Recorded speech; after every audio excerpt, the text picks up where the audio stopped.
Será que ainda hoje as pessoas veem a natureza de Jesus como fantasma? A pergunta que eu faço para você é o que levou os discípulos a pensarem ou confundirem Jesus com fantasma. A gente vai para a história de Mateus capítulo 14, versículo 26, quando os discípulos o viram andando sobre as águas, ficaram aterrorizados e exclamaram, é um fantasma, e gritavam de medo. As imediações do Mar da Galileia, também conhecido como Lago de Genezaré, ficava numa profundidade de 213 metros abaixo do nível do mar. E muitas das histórias do ministério de Jesus aconteceram à margem desse mar, desse lago. Os próprios chamados de Tiago, de André. O que está acontecendo de pano de fundo, Jesus tinha acabado de fazer a multiplicação dos pães e peixes e ele se retirou para orar e os discípulos voltaram, foram atravessar esse lago, o Mar da Galileia. E de repente já era noite, o vento começou a soprar mais forte contra o barco e os discípulos ficaram preocupados e aterrorizados. Quando eles viram a figura de Jesus, então eles começaram a ter essas alucinações. A pergunta que eu faço para você é como apóstolos como Pedro, Tiago e João e os demais apóstolos que já tinham experimentado do poder sobrenatural de Cristo, que andaram com Ele, que estavam conhecendo o caráter de Cristo, numa situação de adversidade, onde as ondas estavam soprando mais forte, por que esses homens confundiram Jesus como um fantasma? A primeira resposta é o medo. O medo, ele cria imagens falsas.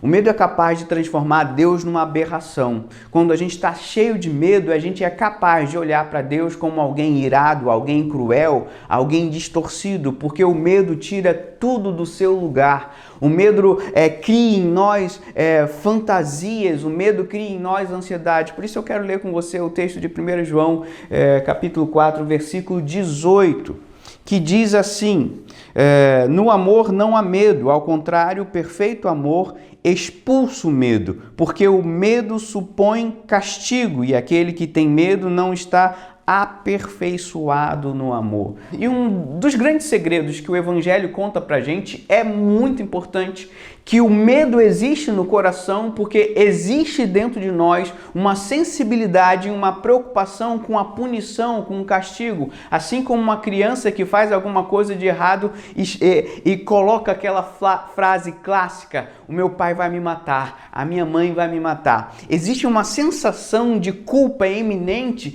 de que o castigo vai vir sobre a nossa vida e por causa desse medo, essa sensação de culpa, as coisas são reconfiguradas. E eu queria que você guardasse isso no seu coração. O medo, ele reconfigura a realidade. Aquilo que Deus apresenta de forma graciosa pra gente, aquilo que Ele apresenta em glória, em presença, em intimidade, é distorcido e é reconfigurado a partir do medo.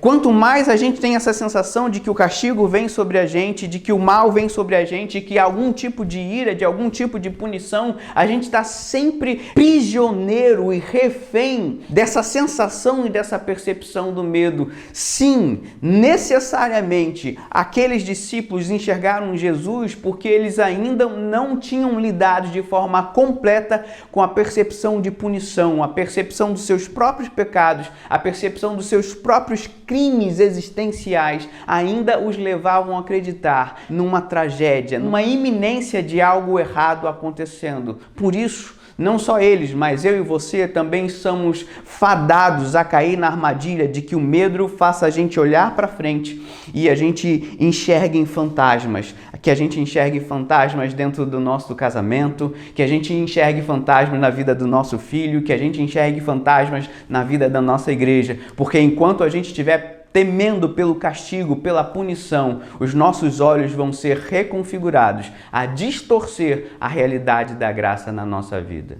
O medo também leva a gente para um segundo passo, que é a superstição. A superstição é quando a gente não fixa a nossa fé, a nossa esperança em Cristo, e então isso começa a se desenvolver em forma de rituais, de protocolos, de burocracias, porque a gente acredita que se a gente não vestir aquela mesma camisa, o nosso time não vai ganhar o jogo do futebol, se a gente não estiver sentado naquela mesma situação, vai acontecer alguma coisa errada. Então a gente começa a estimular dentro do nosso coração pensamentos que são contraditórios à verdade do Evangelho. Existiu nos primeiros séculos uma seita chamada docetismo e eles acreditavam que Jesus era um fantasma, era apenas um espírito, porque eles não acreditavam que Jesus tinha um corpo. Até mesmo na crucificação, eles entendiam que Jesus não foi crucificado literalmente, era apenas a imagem, um holograma, um fantasma de Jesus. Então, é verdade, é fato de que esse embrião dessa heresia já estava presente naquela comunidade.